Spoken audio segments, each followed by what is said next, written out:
नमस्कार दोस्तों, story audio book Mumbai channel में आपका स्वागत है। अगर आपको ये कहानी पसंद आती है तो चैनल को सब्सक्राइब करें। तो चलिए शुरू करते हैं।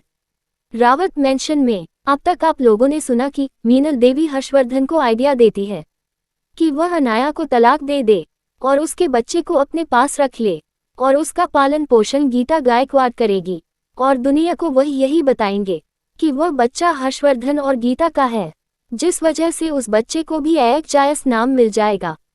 जिसे सुनकर हर्षवर्धन अपने गुस्से पर कंट्रोल नहीं रख पाता।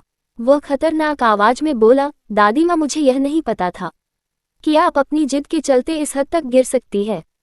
मैंने आपसे पहले भी कहा था और मैं आपको आखिरी बार कह रहा हूँ, मेरी शादी हो चुकी है। मेरी बीवी अनाया हर्षवर्धन रावत है। आइंदा से कोई भी घटिया ख्याल अपने दिमाग में मत लाना और उसके अलावा मेरी जिंदगी में कोई नहीं आ सकता। और रही बात मेरे बच्चों की, तो मेरे बच्चों की माँ भी वही बन सकती है और मेरे बच्चों पर सिर्फ उसी का हक हो सकता है। वही हर्षवर्धन की बात सुनकर मीनल देवी को गुस्सा आया, लेकिन उसकी डरावनी आभा को महसूस करके वह चुप हो गई। वह जानती थी कि हर्षवर्धन हद से ज्यादा गुस्से में है। वही गायकवाड़ परिवार जो वहीं पर बैठा हुआ था, उनको तो गुस्सा आ रहा था, लेकिन हर्षवर्धन के आगे उनकी हिम्मत नहीं थी कुछ बोलने की। वही गीता गायकवाड़ जब से हर्षवर्धन आया था, उसे किसी भेड़िए की तरह लालच भरी नजरों से देख रही थी। डर तो उसे भी लग रहा था। वह तुरंत हिम्मत करके बोली, मिस्टर रावत, आपको गुस्सा होने की जरूरत नहीं है। दादी माँ बस हमारे दोनों परिवार की भलाई ही चाहती है। वह चाहती है हमारे दोनों परिवार के रिलेशन अच्छे हो जाए। दादी माँ को भी अपना परिवार याद आता है। आपको उनकी ओर से भी सोचना चाहिए। वह कितने सालों से अपने परिवार में नहीं लौटी है। आखिरकार वह उनका मायका है, उनका हक बनता है और हम दोनों की शादी उन्हें वह जरिया देगा। तो आपको एक बार फिर सोचना चाहिए और मैं सच में आपके बेटे को अपना बेटा मानकर एक्सेप्ट करूंगी। आपको ऐसी छोटी सी बात के लिए किसी लड़की के साथ जबरदस्ती रहने की जरूरत नहीं है। और अगर आपको अनाया खूबसूरत लगती है और आप उसे अपने पास रखना चाहते हैं तो आप उसे भी रख सकते हैं। बस दुनिया की नज़रों में वो नहीं आनी चाहिए। आप चाहे तो उसके साथ नाजायज़ रिश्ते रख सकते हैं। मुझे इस बात से भी कोई फर्क नहीं पड़ता। वैसे भी बड़े परिवारों में यह आम सी बात है। मैं आपके दिल की इच्छा का सम्मान करूंगी और हमेशा आपका साथ दूंगी। ये कहते हुए वह खुद को महान दिखा रही थी, जैसे वह कितने अंडरस्टैंडिंग हो। वह अपने पति के नाजायज़ रिश्ते को भी एक्सेप्ट कर रही है और उसके सौतेले बेटों को भी अपनाने के लिए तैयार है। अगर कोई और आदमी होता तो गीता गायकवाड़ को अपनी पलकों पर बिठाकर रखना और उसे तुरंत एक्सेप्ट कर लेता। लेकिन हर्षवर्धन की नज़रों में गीता गायकवाड़ एक घटिया औरत से ज्यादा कुछ नहीं थी।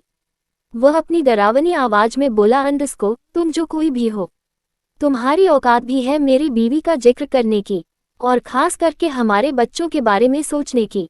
और तुम मेरी बीवी को एक मिस्ट्रेस बनाना चाहती हो।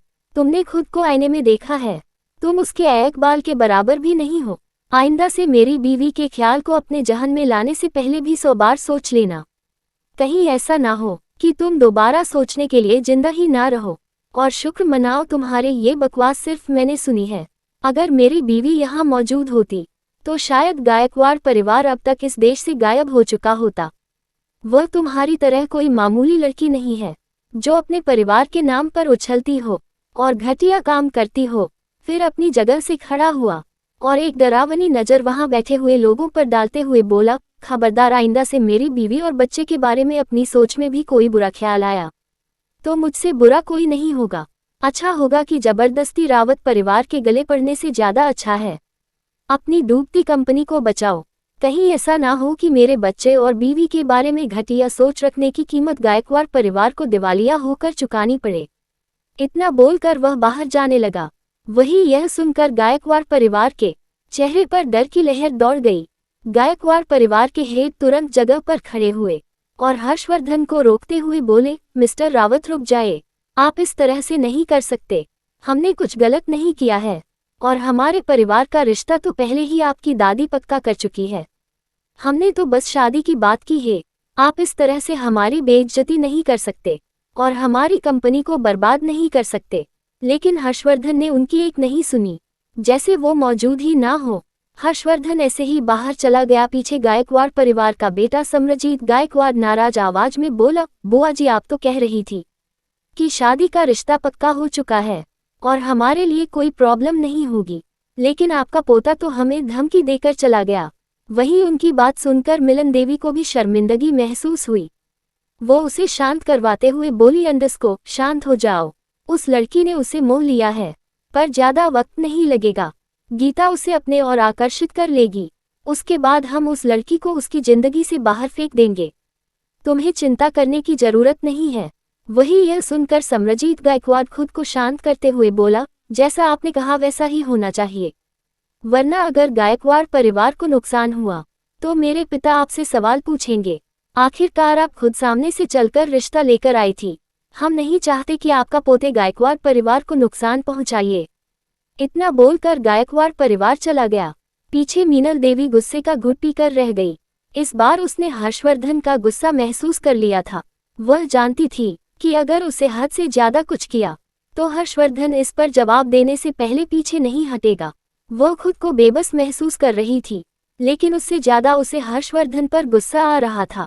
अगर हर्षवर्धन उसका साथ देता तो सब कुछ आराम से हो जाएगा। उसे इन सभी में बस अनाया ही गलत लगी थी। उसकी नज़रों में अगर अनाया नहीं होती तो हर्षवर्धन उसके खिलाफ नहीं जाता, न ही हर्षवर्धन उसकी बात को काटता। पहले की तरफ उसकी हर बात को पूरा करता और किसी रोबोट की तरह उसकी हर इच्छा का सम्मान करता। लेकिन जब से अनाया आई थी तब से हर्षवर्धन ने खुद को प्रायोरिटी देना सीख लिया था और यह चीज़ मीना देवी को बर्दाश्त नहीं थी। उन्होंने सोच लिया था कि वह कुछ न कुछ करके अनाया से पीछा छुड़ा ही लेगी। वह अपने प्लान को बर्बाद नहीं होने देगी। यही सोचते हुए उसके चेहरे पर घमंड भरी मुस्कान आ गई। बैंकॉक में दूसरी ओर अनाया बैंकॉक पहुंच चुकी थी। यहाँ पर उसका सबसे बड़ा काम था, उसे रिसर्च लैब को बर्बाद करना था जहां से वह ड्रग्स सप्लाई होता था। अनाया के लोगों ने छानबीन की थी और पता चला था कि जो भी ड्रग हर्षवर्धन को दिया गया था वह माफिया के थ्रू बाहर से मंगवाया गया था और उसकी सारी लिंक बैंकॉक में ही जाती थी। इसीलिए अनाया ने हर्षवर्धन को बैंकॉक जाने के लिए मनाया था। अनाया जानती थी कि यह काम उसे खुद ही संभालना पड़ेगा। आखिरकार उसकी रिसर्च चोरी हुई थी और वह जानना चाहती थी कि इस दुनिया में ऐसा तो कौन पैदा हो गया जो उसके खिलाफ जाकर उसी की रिसर्च को चुरा ले गया।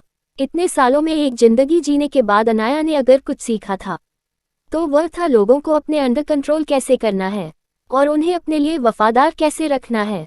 अगर इतनी स्ट्रांग सिक्योरिटी और इतनी अच्छे से यह एनालाइज करने के बाद भी अगर कोई उसके खिलाफ गया था और उसका रिसर्च चोरी हुआ था तो सीधा सा मतलब है कहीं ना कहीं लापरवाही जरूर हुई थी और वह ऐसे मोड़ पर नहीं थी जहां पर वह लापरवाही करे। उसे पिछली बार ही अपनी मॉम के बारे में कुछ सुराग मिले थे। वह इस बारे में भी पता करवा रही थी। वह समझ चुकी थी कि बहुत जल्द उसके सामने अतीत के पन्नों में बिखरे हुए सारे राज खुल जाएंगे। वह बस अब अपने मॉम के बारे में जानने के लिए उत्सुक हो रही थी। वह पहले ही कंफर्म करवा चुकी थी कि उसकी मॉम जिंदा है, बस यह नहीं पता कि वह किस हालत में है, खुश है, दुखी है, किसी के कैद में है या अपनी मर्जी से गई थी, लेकिन वह जिंदा है, ये बात पक्की थी। जैसे ही अनाया बैंकॉक पहुंची उसने सबसे पहले एक हॉस्पिटल जाने का डिसाइड किया। ये बैंकॉक की सबसे बड़ी हॉस्पिटल थी, या फिर कह सकते हैं इसका कंट्रोल डायरेक्टली गवर्नमेंट के पास था। यहाँ पर अपनी एक रिसर्च लैब भी थी। दरअसल दुनिया के लिए अनाया यहाँ पर कुछ खास पता करने आई थी। वह था बैंकॉक के कुछ एरिया में खास तरह का वायरस फैल रहा था जिसकी वजह से लोग बीमार पड़ रहे थे और कोई भी डॉक्टर उनका इलाज नहीं कर पा रहा था। यहाँ तक कि कई रिसर्च के बाद भी लोगों का बीमा पड़ना कम नहीं हो रहा था क्योंकि तेजी से फैल रहा था। हालांकि लोग इतनी जल्दी मर नहीं रहे थे, बस बीमार होकर अस्पताल पहुंच रहे थे, लेकिन 15 से 20 दिनों में ही वह लोग अपनी आखिरी सांस गिनते थे। इस रिपोर्ट के बारे में अनाया को पिछले महीने ही पता चला था, लेकिन उसने जाने के बारे में नहीं सोचा था। उसने सैंपल इंडिया में मंगवाने के बारे में सोचा था कि वह पता करके इलाज बैंकॉक भिजवा देगी। प्रेगनेंसी की वजह से वह रिस्क नहीं लेना चाहती थी, लेकिन जब हर्षवर्धन को ड्रग देने का मामला हुआ तो वह समझ गई कि अब उसे बैंकॉक जाना ही पड़ेगा। वह जैसे ही अस्पताल में गई, वहां पर पहले ही इन्फॉर्म कर दिया गया था, इसलिए सारी टीम पहले ही मौजूद थी। अनाया हमेशा की तरह ही अपनी डॉक्टर एना वाली आइडेंटिटी के साथ गई थी, लेकिन फर्क सिर्फ इतना था कि इस बार उसकी सिक्योरिटी हद से ज्यादा टाइट थी। ऊपर से इंटरनेशनल हेल्थ केयर ऑर्गेनाइजेशन ने भी Z+ सिक्योरिटी भेजी थी। और एक बात जो अनाया नहीं जानती थी वह थी हर्षवर्धन ने भी अपने अंडरवर्ल्ड के कनेक्शन का इस्तेमाल करके अपने खास आदमी को जो बैंकॉक में उसके लिए काम करता था और अंडरवर्ल्ड की सारी चीज देखता था, उसे अनाया की सेफ्टी के लिए रखा था। और दूर से उसके लोग भी अनाया की सेफ्टी को प्रायोरिटी दे रहे थे। अनाया जैसे ही अंदर गई, सबसे पहले उसने सेफ्टी के लिए PPE किट पहनी, जो ऑपरेशन के वक्त या फिर आइसोलेटेड एरिया में पहनी जाती है। अनाया सबसे पहले पेशेंट के वार्ड में गई। वह जानना चाहती थी कि असल में पेशेंट के क्या रिएक्शन होते हैं, लेकिन अनाया के अंदर जाते ही उसकी आंखों में अजीब से भाव आए। जाहिर सी बात है, पेशेंट की संख्या हद से ज्यादा थी। ये बैंकॉक का सबसे बड़ा हॉस्पिटल था और यह बहुत बड़ा हॉस्पिटल था। यहाँ पर एक ही डिपार्टमेंट के तकरीबन 10 से 12 विभाग थे। इतने बड़े अस्पताल में 3 फ्लो इन्हीं मरीजों के भरे पड़े थे। जो इस वायरस से इफेक्ट हुआ था वह तो अच्छा था कि हॉस्पिटल सिटी एरिया से बाहर था, इसीलिए ज्यादा प्रॉब्लम नहीं थी, वरना तो यह वायरस पूरी सिटी में तेजी से फैलता। पूरी हॉस्पिटल को दिन में 3 बार सैनिटाइज किया जाता था। हर वक्त हर चीज को अच्छे से गर्म हिट देकर बैक्टीरिया फ्री किया जाता था। और यहाँ पर रहने वाले हर किसी का हर रोज दिन में 2 बार चेकअप होता था। और आम पेशेंट जो दूसरे फ्लो पर थे, उस फ्लो को भी बहुत अच्छे से सैनिटाइज स्वच्छ किया जाता था। और पब्लिक के लिए तो ये हॉस्पिटल अब तकरीबन बंद करवा दिया गया था। ना ही कोई मिलने के लिए अंदर आ सकता था, ना ही कोई बाहर जा सकता था।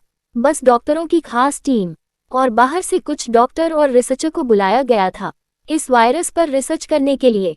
वही अंदर जाते थे। अनाया ने सबसे पहले कुछ पेशेंट को चेक किया, उसकी रिपोर्ट पढ़ी। अनाया ने हर एक दिन के हिसाब से हर एक पेशेंट को चेक किया कि तकरीबन 10 से 15 दिन में पेशेंट के शरीर में कौन कौन सा बदलाव होते हैं। जैसे जैसे अनाया चेक कर रही थी, वह समझ गई कि यह वायरस पेशेंट की नर्वस सिस्टम पर डायरेक्ट ही इफेक्ट करता है।